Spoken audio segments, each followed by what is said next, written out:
Hello everyone अस्सलाम वालेकुम आज शेयर লৈছে এটা নতুন ৰেচিপি আৰু আজি ৰেচিপিটো হৈছে দহি বৰা ৰেচিপি আৰু দহি বৰা মই ইফতাৰত বনাইছিলো আৰু ইফতাৰ স্পেশাল দহি বৰা ৰেচিপি এটো ৰমজান মাহত বিশেষ ৰেচিপি হয় ৰমজান মাহত বনোৱা যায় ৰেচিপিটো দহি বৰা আৰু এটিকে দোকানৰ নিচিনাকৈ বনাইছো মানে হোটেলৰ নিচিনাকৈ আৰু খাবলৈ খুব বেছি টেষ্টি হৈছিল একদম সফট হৈছিল আৰু এই ৰেচিপিটো মই কেনেকৈ বনাইছো আজি তাকে শেয়াৰ কৰিম আৰু ৰেচিপিটো বনাবৰ কাৰণে ইয়াত যি ব্যৱহাৰ কৰিছো এইখিনি প্ৰথমতে ল'ব লাগিব তো উৰদ দালেৰে বনাইছিলো তো প্ৰথমে মই ৰাতি উৰদ দাল ভিগাই থৈছিলো পানীত আৰু ৰাতিপুৱাই মই এইখিনি মিক্সিত পিছি লৈছিলো এইখিনি যেটো কলা কলা কিছুমান থাকে নহয় ইয়াৰ বাকলিখিনি এইখিনি গুছাই লৈছিলো তো এইখিনি গুছাওতে অলপ সময় লাগে আৰু এইখিনি এতিয়া গুছাই পেলে এতিয়া বগা যিখিনি উৰদ দাল ওলাইছে সেইখিনি এতিয়া মিক্সিত মই পিছি লম সেইকাৰণে এটো গ্ৰাইণ্ডাৰত ঢালি দিছো মিক্সিত আৰু এতিয়া এইখিনি পিছি লম একদম ফাইন পিছিব লাগিব একদম মানে সফট হ'ব লাগিব আৰু কোনো গুটা থাকিব নালাগে তো সেইকাৰণে দুবাৰমান সময় লাগি যায় এটো পিছোতে এবাৰ এনেকৈ পিছি পেলে চাইছো চামুচেৰে তাৰ পাছতে দেখিছো যে অলপ ডাঠ আছে আৰু এবাৰ পিছিব লাগিব আৰু একদম এটো গ্ৰেভিৰ নিচিনা হ'ব লাগে অলপ ডাঠ হ'ব লাগে একদম পানী পানী হলে নহয় মানে মান ভাল নহয় মানে সেইকাৰণে এনেকৈ ডাঠকে এটো কৰি লৈছো আৰু এতিয়া আৰু এবাৰ মিক্সিত মাৰি লৈছো তাৰ পাছতে এতিয়া চাইছো যে একদম ফাইন পেষ্ট ৰেডি হৈ গৈছে আৰু একদম সফট হৈছে আৰু এতিয়া এটা বাটি দিখিনি উলাই লম মই এতিয়া এইখিনি উলাই লৈছো এটা বাটি এটাত আৰু এতিয়া ইয়াতে এড কৰিম মই বেকিং পাউডাৰ আৰু লগতে নিমখ অকমান নিমখ দিছো আৰু বেকিং পাউডাৰ দিছো আৰু এইখিনি এতিয়া অলপ সময় মানে 10 মিনিটৰ পৰা 15 মিনিট এনেকুৱা মানে সময় লৈ পেলে এইখিনি ফেটি ল'ব লাগিব মানে এইখিনি মিক্স কৰিব লাগিব একদম ভালকে এইখিনি মিক্স কৰিব লাগে কাৰণ এটো যদি ভালকে মিক্স নকৰে তো দহি বৰাৰ মানে টাইট হোৱাৰ হেৰি থাকে মানে টাইট হৈ যায় আৰু সফট নহয় তো এটো সফট কৰিবৰ কাৰণে অলপ সময় এটো ফেটিব লাগে তো এইখিনি মোৰ ফিটা হৈ গল মই ইমান সময় দেখুৱা নাই বাৰু এতিয়া কেৰাহীত তেল দিছো আৰু তেলখিনি গৰম হোৱাৰ লগে লগে এতিয়া যিখিনি মোৰ পেষ্ট আছিল তো এইকিটা পকৰীৰ নিচিনাকৈ এটো ভাজি লম মানে বৰা ভাজি লম তো এইকাৰণে এনেকৈ হাতেৰে সেভ কৰি পেলে এনেকৈ দি লৈছো এটো হাতেৰে দিয়া যায় তো এনেকৈ দি লৈছো আৰু এইখিনি এতিয়া প্ৰথমে হাই ফ্লেমত ৰাখিছো তাৰ পিছতে লো ফ্লেমত আৰু এইটো বস্তুটো অলপ সময় লাগে পকিবৰ কাৰণে তো এনেকৈ দি লৈছো দি লৈ এতিয়া হাই ফ্লেমত এতিয়া পকাই লম প্ৰথমে তাৰ পাছতে অলপ ক্ৰাঞ্চি কৰিব চেষ্টা কৰিম ক্ৰাঞ্চিটো নহয় তথাপিও যেটো উৰদ ডাল হয় মানে উৰদ ডালি যেটো যে এই ডালিটো মানে খাবলৈ খুব বেছি ভাল হয় নে ডালি বনাই খালেও ঠাণ্ডা হয় ডালিটো যিবিলাক ডায়াবেটিস পেশেন্ট প্ৰেছাৰ পেশেন্ট তেওঁলোকে খাব লাগে এই কাৰণে মানে দহি বৰাটো আমাৰ শৰীৰৰ কাৰণে খুব বেছি ভাল বুলি কোৱা হয় কাৰণ এটো উৰদ ডালেৰে বনোৱা হয় তো এতিয়া এইখিনি মই লুটিয়াই এনেকৈ ফ্ৰাই কৰি লম আৰু এটো বহুত বেছি টাইম ভাজিলেও মানে বস্তুটো কি হয় কেতিয়া মানে ব্ৰাউন হোৱা নহয় ইমান সোনকালে ব্ৰাউন হ'ব কাৰণে সময় লাগে তো মানে হালধীয়া হৈ থাকে তো এনেকৈ দি পেলে এতিয়া লুটিয়াই মই ভাজি লৈছো এইখিনি আৰু এইখিনি এতিয়া অলমোস্ট মোৰ ভাজা হৈ গল এইখিনি এতিয়া মই চালনীৰে উঠাই লম তো এইখিনি এতিয়া উঠাই লৈছো মই চালনীত আৰু তেলটো অলপ চিৰ কৰি লম আৰু তাৰ পাছতে বাকি যিখিনি আছে সেইখিনিও মই ফ্ৰাই কৰি লম এনেকৈ হাতেৰে দি পেলে এইখিনি ফ্ৰাই কৰি লম তো এইখিনি উঠাই পেলে থৈছো যাতে তেলখিনি নামি যায় কাৰণ ডালি হয়তো তেলটো শুহি লয় প্ৰথমতে সেইকাৰণে এতিয়া এইখিনি কেনে অলপ সময় থৈ দিছো যাতে তেলটো নামি যাওক তাৰপিছত নেক্সট যিখিনি আছে সেইখিনিও এনেকৈ দি পেলে ভাজি লম সেম প্ৰসেছত মই এনেকৈ ভাজি লম এতিয়া কেটি লৈছো অলপ ৰাউন্ড কৰিব চেষ্টা কৰিছো কিন্তু কি হল ঢিলা বস্তু হৈছে ইমান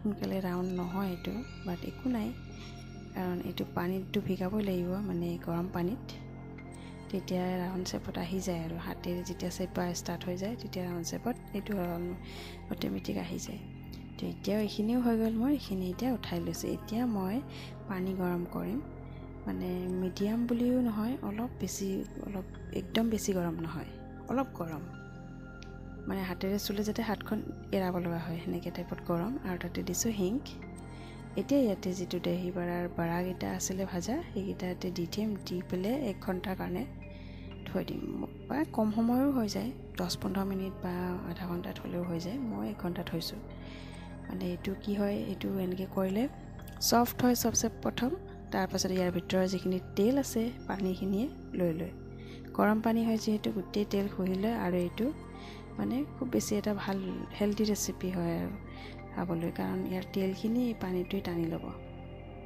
আৰু লগতে এইটো একদম চফ্ট হৈ যাব। তো এতিয়া মই এইখিনি দি লৈছোঁ ইয়াতে, আৰু এইখিনি 1 ঘণ্টাৰ কাৰণে এনেকৈ ঢাকি পেলাই থৈ দিম। 1 ঘণ্টাৰ পাছত ইয়াক উলিয়াম মই, তাৰপাছত দহি বৰা ৰেডি কৰিম। এতিয়া মই দৈ লৈ লৈছোঁ, দৈখিনি মই এতিয়া মেল্ট কৰিম, একদম মানে ক্ৰীমৰ নিচিনা কৰিম। সেইকাৰণে এনেকৈ অলপ সময় লৰাই লৈছোঁ যাতে একদম ক্ৰীমৰ নিচিনা হৈ যায়, কাৰণ দহি বৰাত ডাইৰেক্ট যদি দৈটো দিয়া যায় একদম বেয়া দেখি, আৰু এনেকুৱা যেতিয়া আমি কুকিং চেনেলত কৰোঁ আৰু সেইটো দেখাবলৈও বেয়া লাগিব। সেইকাৰণে নৰ্মেলি যেতিয়া আপুনি ঘৰত খাবলৈও বনায় তেতিয়া এনেকৈ ফেটি কিনে বনাব, কাৰণ তেতিয়া খাবলৈও টেষ্টি হয়। তো এতিয়া এইখিনি মোৰ ফেটা হৈ গৈছে।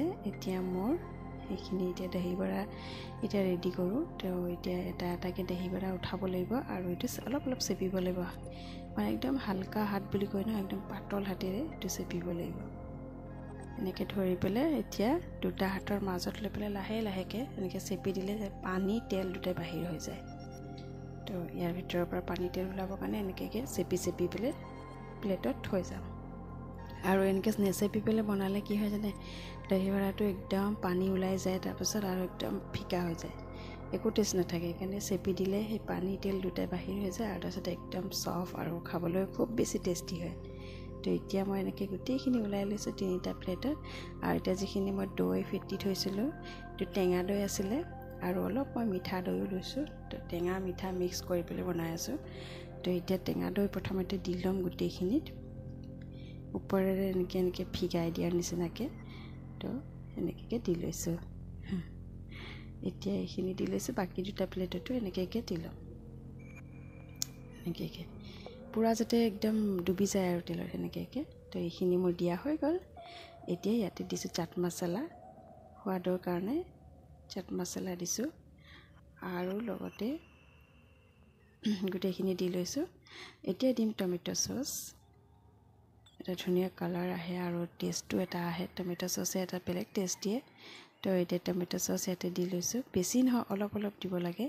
একদম বেছি দিলে ইয়াৰ টেষ্টটো আকৌ বেলেগ টেষ্ট এটা বনাই দিয়ে, তো ইমান ভাল নালাগে তেতিয়া খাই, আৰু কম দিলে এটা ধুনীয়া টেষ্ট এটা আহে। এতিয়া এইখিনি দিয়া হ'ল মোৰ টমেট' চচ। নেক্সট মই তাৰ পাছত দি আছোঁ ইয়াতে অলপ মানে গ্ৰীণ চাটনি। এইটো মই ধনিয়া পুদিনা নেমু টেঙা এইবিলাকে বনাইছিলোঁ এইটো চাটনিটো। চাটনিটো দি লৈছোঁ ইয়াতে। এই কালাৰ এটা ধুনীয়া দেখায়, বগাৰ লগত গ্ৰীণ, খুব বেছি ভাল এটা। আৰু এতিয়া ইয়াতে দি লৈছোঁ মই কাশ্মীৰী মিৰ্চ। কাশ্মীৰী মিৰ্চে এটা কালাৰ দিয়ে, বহুত ধুনীয়া ৰেড কালাৰটো, সেইকাৰণে কাশ্মীৰী মিৰ্চটো দহি বৰাত ব্যৱহাৰ কৰা হয়। দোকানতো ব্যৱহাৰ কৰা হয়, বাট এইটো ঘৰটো ব্যৱহাৰ কৰিছোঁ, যিটো দোকানৰ নিচিনাকৈ বনাইছোঁ, সেইকাৰণে ঘৰটো মই এইটো ব্যৱহাৰ কৰিছোঁ। এতিয়া লেমন জুইচ চেপি দিম অলপমান, যাতে টেঙা যিটো লেমনৰ টেঙা এটা বেলেগ, দৈৰ টেঙাটো বেলেগ। তো 2টাৰ টেঙা ফ্লেভাৰ বেলেগ হয়, সেইকাৰণে যিটো নেমু টেঙা সেই ৰসটো অলপকৈ, কাজি নেমুৰ টেঙা সেইটো অলপকৈ চেপি দিছোঁ। বেছি দিব নালাগে, বেছি দিলে পানী ওলাই যাব দহি বৰাৰ পৰা।